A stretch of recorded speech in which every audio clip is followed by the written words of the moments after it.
All right, jabronis, we're back. Another week down. Another billion weeks to go. Welcome back to the Libretti Podcast Diary Show. I am Libretti. Hope everyone had a good week. I went down the shore last weekend for the first time. I haven't been to the Jersey Shore since I was a kid, like a mine or a ute. This is my first time going down as an adult, and it was awesome. I met up with my old childhood friend, Dave Bowser. We had a great time. We hit the beach for a few hours. We rode bicycles around to hit different bars and eateries around the shore points. It was awesome.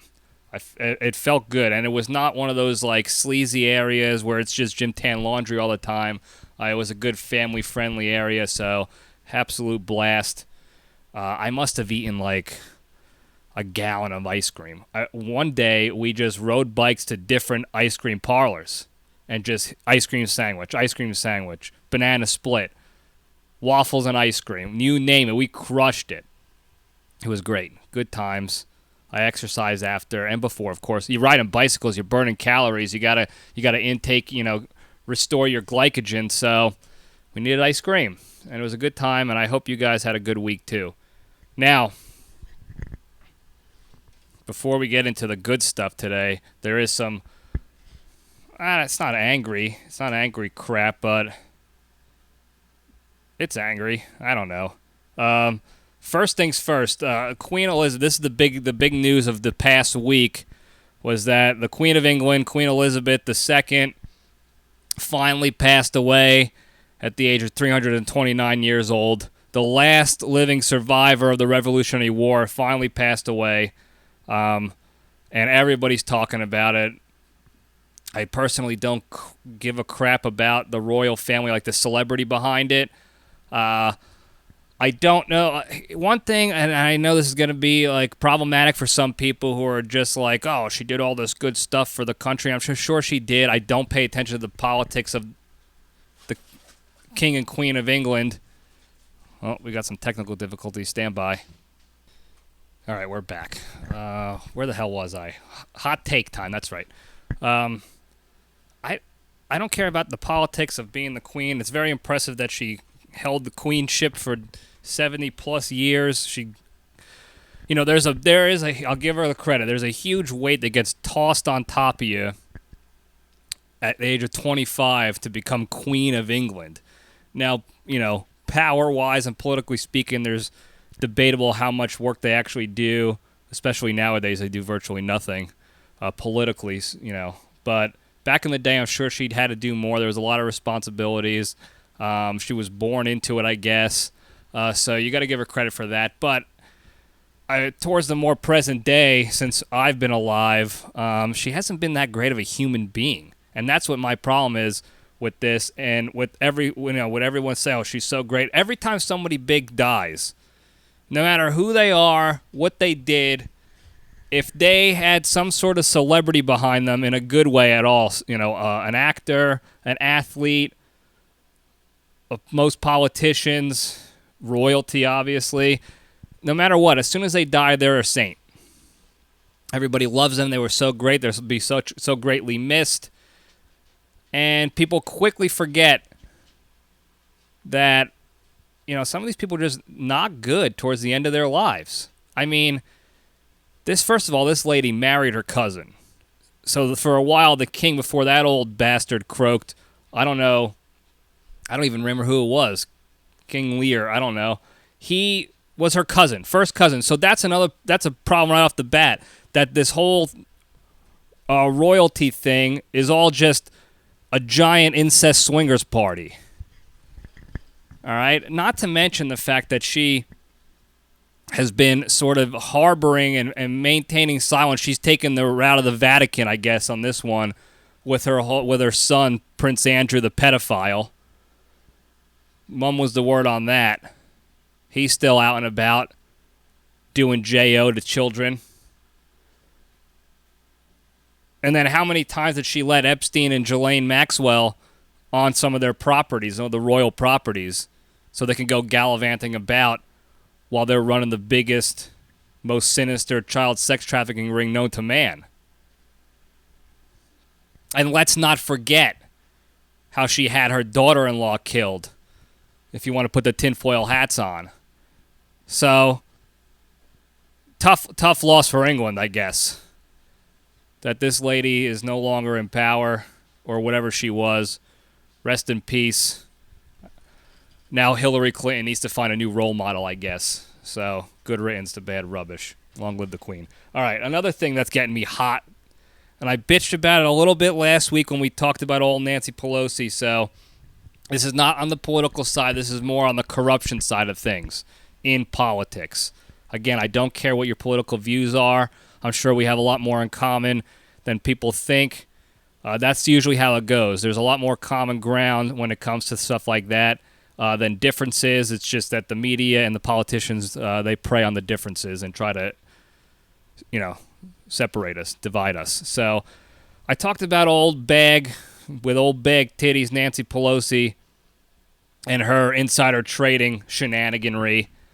And I get an article sent to me by a fan, and it does a deep dive. Now I haven't finished a full report on this yet, but I'm going to give you the quick how you doing of all the Congress members who beat the S&P 500 last year in the stock market, 2021. I'm going to I'll pop the graphic up right here for a couple seconds so you can see.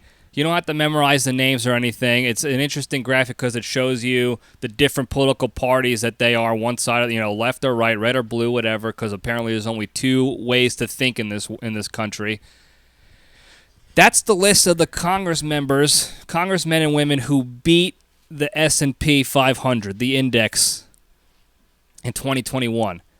35 people on that list. 35 members of Congress beat the S&P. Now, how many hedge funds did that last year? Hedge funds, to remind everybody, are giant organizations of people who get paid a shit ton of money to beat the stock market every year, to beat the S&P, see what they can do. Okay? That's how they make their bread and butter, is trying to beat it. Last year, 2021, 3 major hedge funds beat it. So of all the companies and organizations out there that get paid, and that's their career, to try to beat the S&P every year, only 3 did it. However, 35 congressmen beat it last year. 35. They're not stockbrokers. They're not super intelligent genius investors. This is not their job. They're not even qualified for the job they have in Congress. All you have to do is have a pulse and be a sleazebag, apparently, and you become a congressman or woman. So I guess maybe they are qualified for that. 35 of them beat it. Some of them, that dude Austin Scott, obliterated the S&P by like 5 times the amount. Absolutely demolished it. And it's riddled with, red and blue. Mitch McConnell, Dan Crenshaw, who I like. One-Eyed Willie over there is a war veteran. Got medals actually fighting the war and not being a draft dodger like Bill Clinton. He's doing it. He's up there with old Funbags Pelosi. And again, I don't care about your political opinions. I'm trying to just call out the shenanigans and the bullshit and the corruption here. I almost want to do a whole episode on it. I know nobody wants to listen to that. I don't even want to listen to it. But this report is just incredible how it annotates all the people doing this bullshit in Congress and the Senate, how they're getting away with it, what major legislation is going on right after they make their stock moves, and coincidentally how positively it affects their stock moves. I mean, some of these guys are up 500%. And this is supposed to be a hobby for them. Their full-time job is to be in Congress, in the government, working for us, apparently. So that's all I wanted to do. I want to highlight the bullshit and corruption and the hypocrisy going on right under our noses. I mean, look at some of these people on there. This one guy, French Hill. Another one, Debbie Dingle. This is who's running our country for us? French Hill and Debbie Dingle? Debbie Dingle? And they're crushing the S&P with the insider trading. Crushing it. Debbie Dingle. Demolishing the S&P. Unbelievable. Who names their kid French? French Hill. I'm a congressman. I'm French. It might be a guy. It might be a gal. I don't even know. It's just unbelievable that these people get... There's no accountability. They pay a small fine if they fail to disclose their stock moves, their filings within 45 days of making those moves. They have a month and a half to disclose every time they make a move, and if they don't disclose it in that time period, they get fined like a couple $100, which is not even a drop in the bucket for the money they're making off of that. I mean, they should have 10 days to disclose every stock move they make, and if they don't disclose it in 10 days, they have to forfeit 50% of that stock, of that move. Whatever they won, even if they lost, 50% of the losings, you got to pay that much back to the government. They won't have to worry about student loan interest being paid anymore. They'll make money off of that, off of the fines. It's just unbelievable how these people were voted in to help our country, to lead us and govern our citizens. And this is what they're spending their time on. Becoming 100 millionaires. It's just despicable.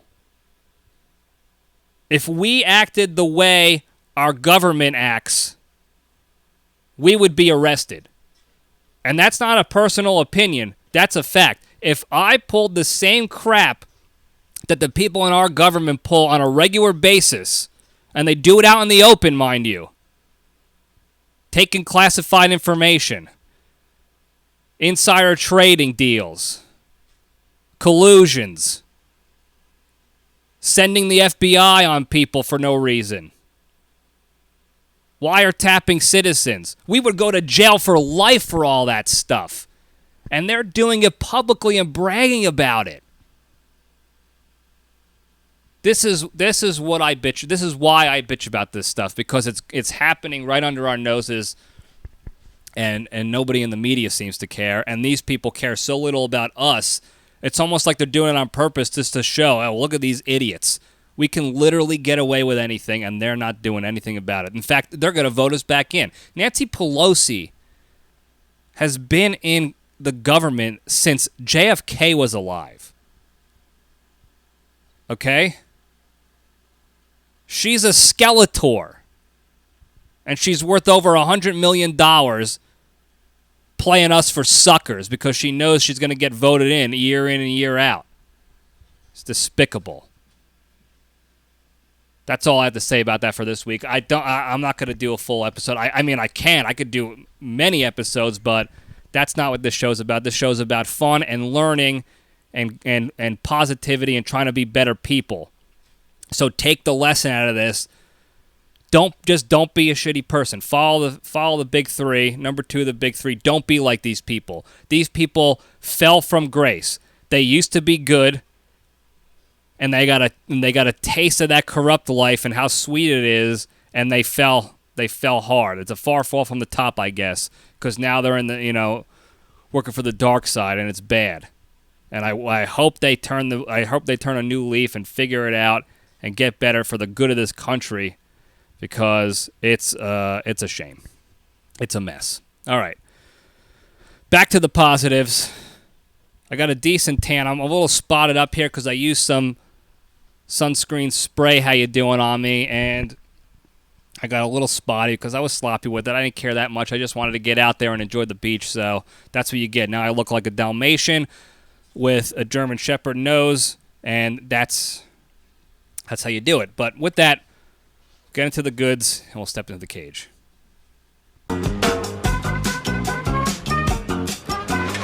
Okay, let's run. All right.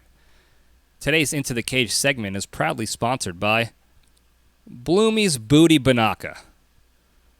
We all have stinky, disgusting buttholes and crotch daddies because nobody likes to wipe well or wash their undercarriages, and we do everything in our power to mask our lack of hygiene. Well, Bloomy's has the final solution for all your crotchal calamities. With an easy-to-carry spray bottle, you can store your Bloomies in your tactical fanny pack. Then when you catch a whiff of yourself while sitting on the subway, you can whip it out and give yourself a quick spray in your crotch and crack, eliminating any lingering odors. So to get a bottle of Bloomies today, visit www.perineumperfume.com and use the promo code ANALAXE for 2.9% off your first bottle. Here's an interesting fact. Bloomies is fake. But there is a lotion out there that's real. I saw a commercial for it. This nice lady not only talks about this cream, but virtually demonstrates how to use it and tells you put it between your cheeks and in your taint, your nifkin, and it eliminates odor. Here's the craziest part of that. If you haven't seen the commercial, they have a study out there. They talk about, fire off some study numbers saying that within, 10 minutes of you washing in the shower, maybe it's a couple hours, your undercarriage stinks again. Your crotch smells like shit again. But with their product, their lotion that you slide in between your crack like a credit card reader, and underneath your ball bag and your labials, you'll have odor-free days within the crotch for the rest of the day, up to 12 hours, they said. They did a study on that. Imagine walking into one of those experiment factories where you get money to do studies, and that's what you have to do. They need 100 people to rub this lotion in their assholes, and then somebody with a lab coat has to stick their face down there and smell it up to 12 hours later. And then they present their findings on how bad you smell. This is what we're doing in this country, folks. No wonder the government is playing fast and loose with insider trading and not showing up to actual work and being corrupt. Because they know we're out to lunch too. We're busy sniffing dirty, smelly lotion assholes. We have to be better too, guys.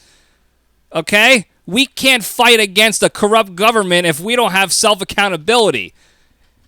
Get your noses out of other people's assholes. Stop doing these studies. And get after what's important in life. But if you don't have time to do that and wash and be hygienic, buy some Bloomies. Whatever. Stupid sponsors. All right, Cage Fact. This is another update in the life of Nic Cage. I think congratulations are in order. I guess with death brings new life. The Revolutionary War hero, Queen Elizabeth, passes on, and Nic Cage's daughter is birthed this past week. Her name is August Francesca Coppola Cage. Now, despite what you may think, she is not named after my sister, Francesca. She's named after August, which is Nic Cage's father, August Coppola, and his uncle, Francis Ford Coppola, who recently changed his name. He's now referred to as Francesco Coppola, so he just took the female version of that and slapped an A at the end. He put a little dingleberry at the end of the O and made it an A, and now it's Francesca Coppola Cage. So congratulations. Baby and mother are doing well. This is his third kid, first with Rico Shibata or whatever her name is. So now Nico and Rico have a new baby daughter. Congratulations all around. So that's the Cage fact. All right. Let's move on into the good stuff. Spin on over into the junction, whip the logo up. We got a good one today. We got an interesting one. A hot list of hot babes. That's it. Hot babes in sports movies. Okay? I put it to you, the audience. Scratching my head here over in YouTubeville. That's why I look like a moron. Well, I always look like a moron, so sorry, but not sorry. I put it to you guys to give me your opinion on the hottest babes in a sports movie. Who your favorite is, who you think the hottest babe is. Guy or gal, doesn't matter, babe. What you consider a babe. And then we're going to present it here and talk about them. So without further ado, we might as well just get right into it because that's what people want to hear about, not about me bitching about other bullshit in life. So the first one here, this is a great one, and I didn't even think about it. But this first submission was Brooke Langton in The Replacements. Now, I don't remember her name in the movie. It might have been Brooke. That might be her real name in real life. But she was the bartender who was also the head of the cheerleading team for The Replacements that ended up doing a makeout sesh with Shane Falco, which was played by Matrix. Keanu Reeves, that's it. She's awesome. Total babe. A complete dark horse, if you will, as far as top-tier babes in sports movies, because I completely forgot about her in that movie. And honestly, too, I got to give it to him. Keanu Reeves was pretty babish in that movie, too. He was younger, fit to fight, throwing footballs around, scraping barnacles off. It was a good movie. So that was a good submission. This guy also submitted Amy Adams in The Fighter. Now, I don't disagree with him. Amy Adams is a total babe in that movie. So is Marky Mark. So good on him as well. But right off the bat, in Grand Junction fashion, when asked for the hottest babe, your opinion on the hottest, you pick more than one. And that's how we do it here. There's never one answer. And it's not to dog on the people who gave more than one answer. It's actually to highlight the fact that no matter how silly the topic may seem to people, if you think critically and thoroughly and objectively, there's more nuance and complexity to these issues than you think, or these situations, these topics. This is why we do these thought exercises. This is why we have these discussions. Get people's muscle memory going into thinking about things other than just quick right off the bat emotion. So thank you to everybody who provided more than one answer and like a list, and a bunch of people, mostly everybody, gave a list of their top and why they were the top, and it was very thorough. It was an impressive result, for lack of a better term. So thank you guys for that. So Amy Adams and Brooke Langton from this fella here. One person also put in Gina Davis from League of Their Own. Now, I actually got a lot of submissions of people in League of Their Own, so we're going to get into all of them. But Gina Davis was the main character. She was the catcher. She was the one who can push back to Jimmy Dugan, who did not make the list for some reason or another, played by Thomas Hanks. But she was a total babe. Tall, assertive, independent, dominant.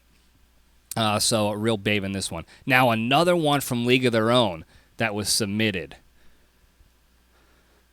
was Rosie O'Donnell.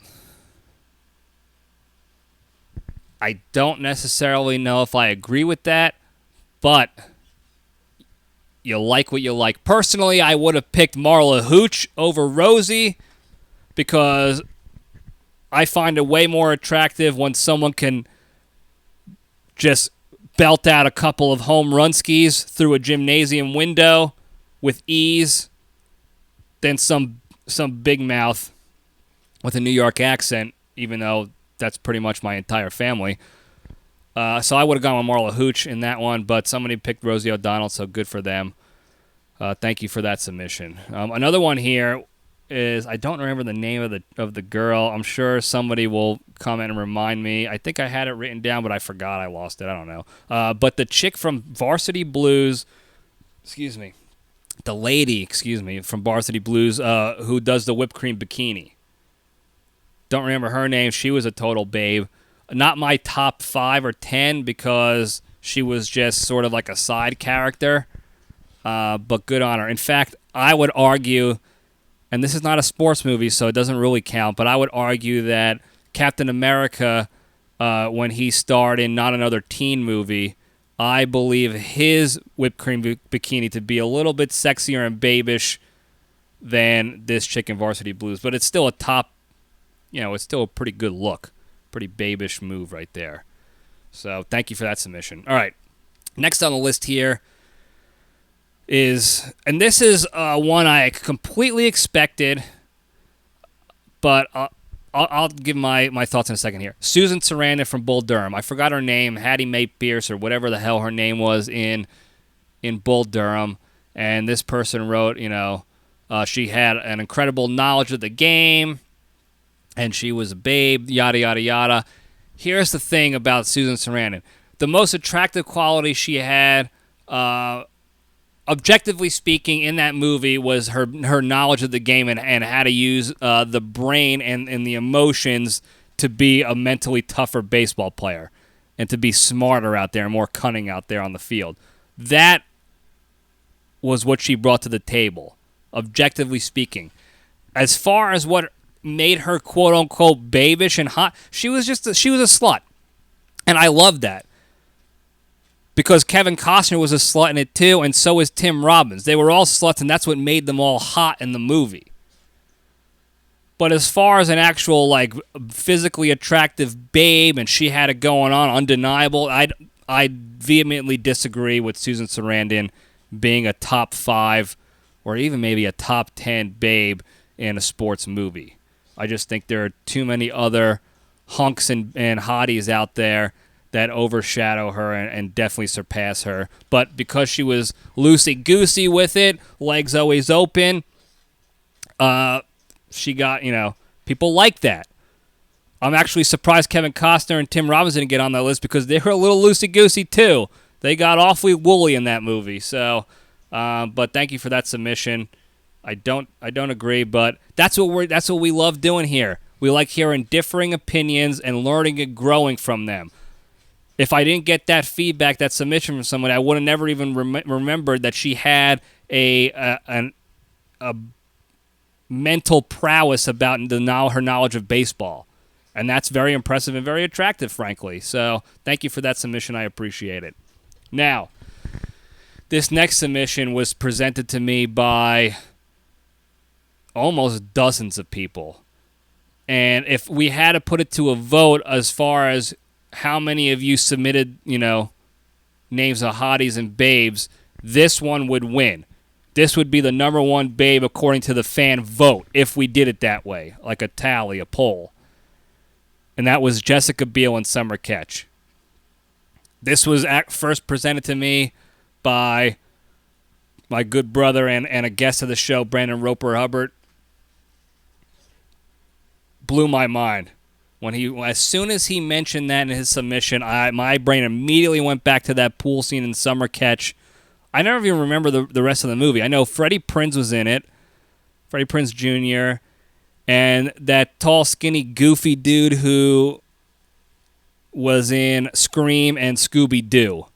So was Freddie Prinze Jr., actually, but I don't remember exactly anything about the movie other than Jessica Biel in that pool scene. So thank you for that submission. In fact, Family Show Terrence put that in there as well, if I remember correctly. She's an all-time hottie, all around every movie. I mean, did you see her in Chuck and Larry? That's not a sports movie, but holy Toledo. And everyone is probably like, oh, Justin Timberlake, good for him. He's rocking it. Of course Justin Timberlake gets to marry her. He got lucky. Because she is top quality smoke. And she can have whoever she wants, and he's lucky to have her. It's not the other way around. I love JT. He's a skilled professional. But Jessica Biel was tops. So that was a wild submission. The second place on the voting, and I'm sure you can probably guess who I'm going to say, but second place as far as how many people submitted this name is Wendy Peppercorn of the Sandlot. Now, if I had to go shot in the dark, I would have guessed Wendy Peppercorn would have been the most popular right off the bat. but a lot of people just came in hot with the Jessica Biel submission. So it was neck and neck. Jessica Biel won, but Wendy Peppercorn is an all-time sports movie hottie. Everything about her, even how they portrayed her in the movie, like on the ivory tower as a lifeguard, just feats above everybody else. I mean, she was lotioning and oiling, and just total babe. So much so that it rendered the entire Sandlot team useless and ineffective. They couldn't function at the sight of her. And what did she say? 3 lines the entire movie? 3 total words maybe? And she had that kind of effect to the point where everybody remembers her. And maybe you can give credit to Squints on that one, because he couldn't stop talking about her and googly-eyeing over her and probably doing a ton of J.O. It's the summertime. Your parents are still working, and you're just starching tube socks over there and glossing over your glasses. So maybe it was him. To his credit, he blasted her to the top of the precipice there, as far as babedom goes in sports movies. But she was wild. Wendy Peppercorn. She was. If you didn't have a crush on Wendy Peppercorn when you first watched that movie, The Sandlot, I don't know what to tell you guys. I'm sorry. But all right, thank you for that submission from everybody who submitted it. The next one on this list, this is a crazy one, because she was secretly in a different sports movie that I don't think people realize, and this was brought to my attention by Family Show Terrence. Again, this is why I appreciate the fan submissions, and this is just proving that people use their brains. People can use their brains in an effective, critically thinking manner, and it brings out the best in every topic we talk about. And this is, just another example of that. His submission was Julie the Cat Gaffney from D2 The Mighty Ducks, and then the future Mighty Ducks movies, as she was in maybe the third one. But she was also Becky from the movie Rookie of the Year. And I'm sure some of you are probably sitting there listening to this now and be like, oh, I knew that. Because everybody knows it in hindsight. Oh, I knew that the whole time. But I completely forgot, and I don't mind admitting it. I completely forgot that she was in that movie first, before she was in D2 The Mighty Ducks. And Terrence actually billed her when he submitted his names as Becky from Rookie of the Year and Julie the Cat Gaffney from Mighty Ducks. Because he knew. And as soon as I saw that, mind blown. Because he was right. I couldn't for the life of me remember that until that happened, until he told me that. And that's another incredible babe. I liked her as Julie the Cat Gaffney. I wish she got more of a shot behind the net. But that fat, now recovering meth head Goldberg was blocking the entire net with his fatness at the time. So you couldn't not go with Goldberg. So Julie had to take a back seat until the very end there, where she blocked Triple D glove side, and they won the Junior Olympics against Iceland. So that's a great submission. Becky from Rookie of the Year. And if you look at her now, still a babe. So great submission, T. Great work on that. Another Terrence submission, and another mind-blowing. I don't know how to. I'm an idiot, so I can't figure out how to phrase things effectively sometimes. But this was just further proof that Terrence's brain is firing on all cylinders when it came to this topic, and it's not just using emotions and a quick "how you doing." Mrs. McKay from D2 The Mighty Ducks, the teacher, another babe, another 90s era babe. And maybe it was too early 2000. I think it was 90s, though. I think Mrs. McKay was a 90s era sports movie hottie. Hotter, way better than Emilio Estevez, who was also a hottie in his own right, even though he temporarily went to the dark side in D2, where he went to slick back hair and was a distraction and a fire at a barrel. But Mrs. McKay, total babe. So another great submission, another dark horse in the babe community. Now, Another League of Their Own submission. We're moving on here, folks, in case you couldn't tell. Another League of Their Own submission here. All the Way May, Madonna's character. I'm actually surprised more people didn't submit her name. Maybe people forgot about the fact that Madonna was in the movie. I think she was the one helping that one player learn how to read, and she was making her read some sex novel about milky wad breasts.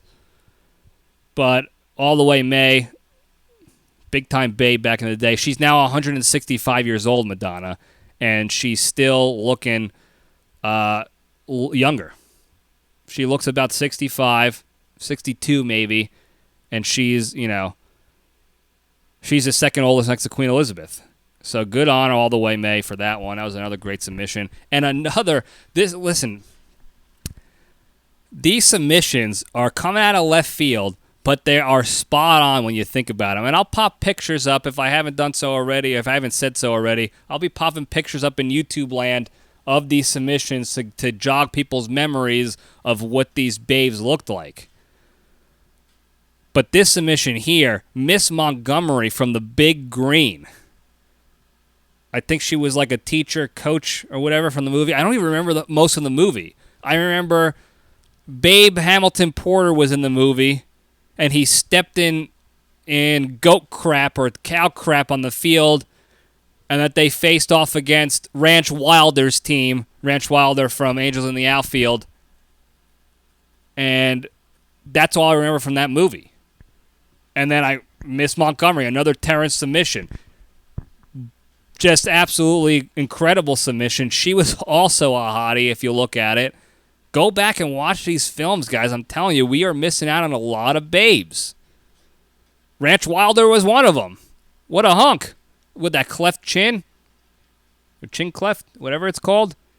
Not cleft. Maybe it's cleft. I don't know. The butt chin, like a Tom Brady butt chin. He had it all. I'm actually surprised nobody mentioned anybody from Angels in the Outfield. You had Tony Danza in that movie. You had Matthew McConaughey. You had Brenda Fricker, the homeless lady from Home Alone 2. I mean, stacked cast. The father, what the hell was his name? Not Danny Glover. Ah, crap. He's a hunk. Mulrooney, Dermot Mulrooney. Bam, smashed it. Hunk. That movie's loaded with babes. We missed that one, but Mrs. Montgomery is an incredible submission, so thanks for that one. Moving on down the list, we got a couple from Little Giants. One of them, Patty Floyd, pretty obvious answer if you're talking about Little Giants specifically. She was a total babe in the movie. Go check it out. I'm surprised another hunk, another babe did not get mentioned in that movie, Al Bundy. Danny O'Shea's brother. Pat O'Shea. Is it Pat? I don't remember his name. That's not Pat. Mike. I forgot. Somebody will help me out in the comments. I'm sure they'll fix it and jog my memory on that. But Al Bundy was also... He was a stud. He wore those baseball pants that were shorts. The baseball polyester shorts fabric. He had... Not Icebox. The other guy... Spike's dad also was rocking them with a flat top. These guys were studs for coaches of a pee-wee football team. But Patty Floyd took it all in that one as far as adult babes. And then another submission, not just Patty Floyd from Little Giants, but Junior Floyd from Little Giants, who I believe also played the lead male character in Casper the Friendly Ghost. And he was a stud, and Icebox had a mega crush on him in the movie. And he threw toilet paper and footballs and slung it all around for the whole movie, and people were going gaga over him. So, two great submissions from another classic sports movie. Moving on over to another submission. I'm very not good at segues. I'm just looking at my list. I'm trying to get down the list expeditiously and make sure I don't miss anything, and I'm just terrible at segues. Good thing I'm most of the time just sitting here by myself like an asshole talking to myself, and I'm not interrupting like I usually do when I interview people. I just interrupt the whole time because I'm terrible at it. But anyway, segueing over to the next submission, we got Allison Doody from Major League 2. Now, that's the actress's real name. Go look her up. I'll post a picture of her up here.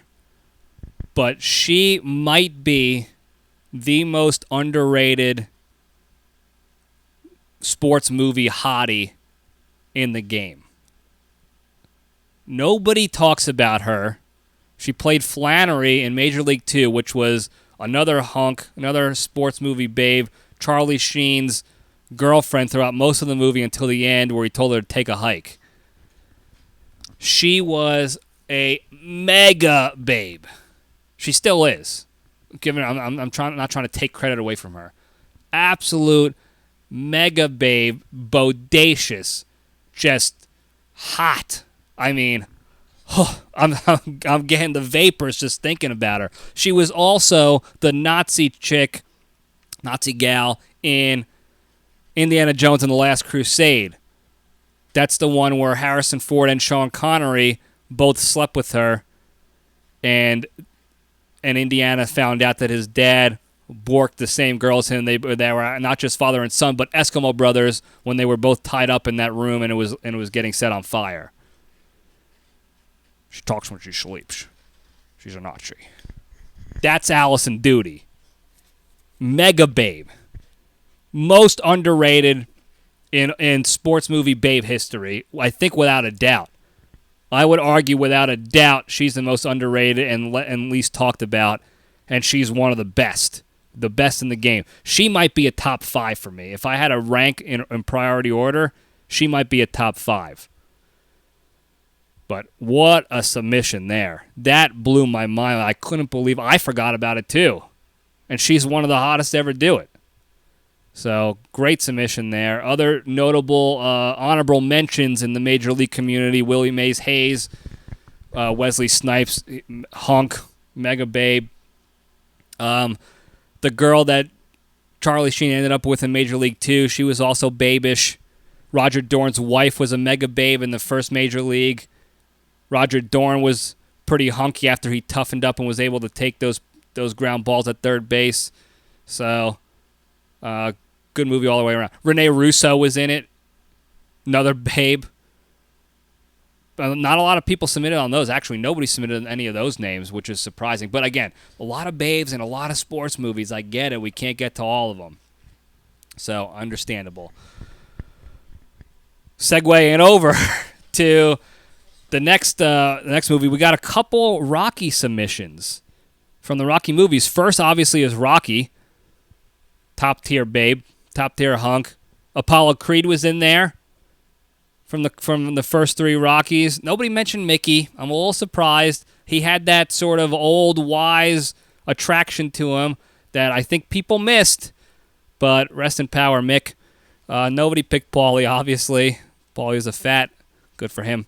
Another one, though, another submission in the Rocky saga is Drago's wife from Rocky IV, who actually was Sylvester Stallone's real wife at the time they filmed that movie.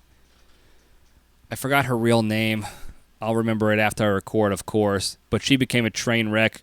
She was on that Flavor of Love show, I think, where she was on drugs and trying to do sex with Flavor Flav. So, talk about a far fall from the top. Sylvester Stallone to that little flea of a man. Tough look for her. Bridget Nielsen. Bam! I did it again. This brain is firing, baby. We are firing here, folks. Anyway, she was hot in Rocky IV, and there's just something this guy submitted there in his submission. There's something about a babe who can slap me up a bit that just gets me hot and bothered in a good way. So that couldn't be more true. So thank you for that submission. What else we got here? We got some hotlines. My submission, before we get to the hotlines, all these are choice. These are great submissions, every single one of them. But mine, this is where my bias comes in, and I'm admitting to it. But this again is personal preference. Objectively speaking, this is not what I would probably pick. But my favorite and hottest babe in sports movies has to be Marissa Tomei in The Wrestler. Has to be Marissa Tomei in The Wrestler. Not only was she in that sports movie, she flashes her bag of sand as a stripper. Both bags even. So you get to see the love of my life in doing something that I love the most in this world next to sports, and that's stripping. And she's doing it in that movie. And doing it for Mickey Rourke, the wrestler himself. All roided up and getting ready to die out there. That has to be that's my favorite all-time sports movie babe. It's Marissa Tomei, and I think Bone Crusher Maloney, VIP guest of the show, he also felt a similar way. Excuse me, because he submitted that as well. So that's mine. Again, that's biased. All these submissions here on this list here on my computer, if you're looking in YouTubeville, they're all top quality, top-notch choice picks. Every name mentioned is choice. But if we're going, personal preference, it's not even a question. Not even a question. Marissa Tomei. And Marissa Tomei now, at 78 years old, whatever she is, I'm still taking her over every other babe. I can't help it. Love of my life. Soulmate. All right. We got some hotline responses, so I'll pop these up and we'll see what these people have to say. I don't even know if all of them were for this hot babe submission, so we'll find out. Papa Joe, we fucking love you, man. We listen to your podcast every day in the taxi. Keep it real, brother. All right. I don't know who that was. Papa Joe, Paw Patrol, but that's a great call. That makes me feel good that somebody's listening in their taxi or the back seat or whatever they said. Keep up the good work. So thank you for that, caller. I appreciate that. That's awesome. Whoever that was, that's awesome. That makes me feel good that we're having a positive effect here. So really a special call. I'm going to save that one. So we'll move before I get all choked up and have to go work out to pretend to be tough. I'm going to move on to the next call here and see what we got going on here. Hey, John. Looking at the Instagrams and your posts, I would say the beefiest beefcake of all the movies. I think he has to be Rosie O'Donnell in A League of Their Own. He is just super hunky. I don't know who would not love him. Take care. There you go. Another vote for Rosie O'Donnell. This time as a him, still a babe, hunky babe, beefy. Again, I go Marla Hooch over Rosie, but it's personal preference, folks. It's whatever you like, and this person loves him some good old fashioned Rosie O'Donnell. So good on you. All right, I think we got one more call here. Let's see what we got. Hey, Libretti Diary Show. I was wondering to get your input on, should Pete Rose be inducted into the MLB Hall of Fame? Not sure if this is a question for the Junction or just you, but I think that the Junction would have some great input from all the special guests that you've had on and their knowledge of all baseball matters. Honestly, I just want to hear from everybody else, not really just you. So I have my opinions on the matter, but I would love to get some additional thoughts. Thank you so much, and God bless the Libretti Podcast Diary Show. All right, thank you for that. The Diarrhea Show aims to please always. That's a great question. I know my answer without a doubt. But that would be a great topic. I will put that out to you guys, the fans, one of these days here to get your feedback. That'd be a great hotline submission, too, if you guys want to answer in the hotline, 202-670-1114, to provide your thoughts on that, especially the guys that listen in who are baseball fans and baseball players that know the game of baseball and can appreciate Pete Rose a little bit differently than just a straight-up fan. So that would be great. That's a great idea. Thank you for that call. We'll make that happen soon enough, but I do definitely have my thoughts. I would love to hear everybody else's opinion as well. So thank you for that. All right. I think that's it. I'm going through the list here. That's all we got from these submissions and hotline calls for this topic. This was great. A lot of submissions. A lot. I don't know if you can see on my list here. You can't see crap on here. I'm trying to zoom in. This is almost a full page of submissions, if you're looking over in YouTubeville, of people who chimed in with feedback. And this is just, if I got a Jessica Biel submission, I only wrote it once on this list. So she popped up, dozens of times. I would have had pages and pages of notes if I kept writing down everybody who submitted, redundant, repeat babes. So this is great. I really appreciate the feedback. This was a fun one. And again, this proves the lesson. This just goes to show you can find any topic, as silly and stupid and ridiculous as it may sound, and you apply the same logic and thought-provoking effort into these topics, no matter what they are, and you're going to get good results. And this is why we do this, to prove that it's not just when thinking about serious things or stupid things. This is a mindset shift that we want to have for the entire Junction and LPDS universe and beyond. To think objectively and critically and analyzing every aspect of the topic before coming up with your own opinion based on those facts that you've gathered and the research that you've done. And you guys have proven that you can do it in spades. This was awesome. So thank you for that. Before we go, of course, we got to bring it all back to the three pillars, the big three. The pillars and the foundation of this show and of being a better, happier, more positive, less stressful human being in your life. Number one, exercise every day. Doesn't matter what it is. I told you, I went down the shore. We rode bicycles everywhere. I can't even speak. We rode bicycles everywhere. Burning a lot of calories, got a lot of miles in on the bikes. We were beach cruising. That's what we were doing. We got a quick workout in beforehand, but then we finished the fight with bike riding. It was easy. And we were doing, otherwise lazy things, sitting at bars, eating food, laying at the beach, but exercising in between to get it in. And we felt better about it, for sure. Mentally, physically, and emotionally. So exercise every day. Number two, the hardest one, don't be a shitty person. Really, it's be a good person. I always say don't be a shitty. I should probably switch it to the more positive side.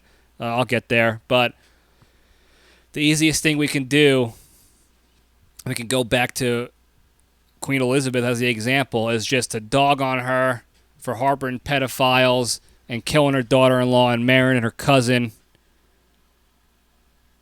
Or we could take the step back and think about the good she did and what she had to deal with. What is it? Heavy is the head that wears the crown. She had to put that shit on when she was 25 years old. I don't even want to tell you what I was doing at 25 years old. I was not ruling a country as a queen. That's for damn sure. I couldn't even get my car to start at 25, let alone run a country smoothly. So, switch the mindset. Think positively. Forget about the negative stuff. Before you go decide to be a shitty person, take the step back. Don't be a hypocrite like me. And forget about it. Just don't do it. Just don't post the shittiness. Let it go. Because once you post it, it doesn't go away. And now you're responding to shitty with shitty, and that's not how you That's not how you get rid of shit. You just doubled shit. You just doubled down on negative, and you created more negative in the world.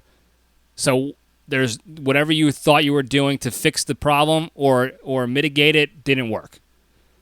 So don't be a shitty person. Be a good person. Number 3, the most important one, be genuinely thankful and grateful for all the good you have in your lives.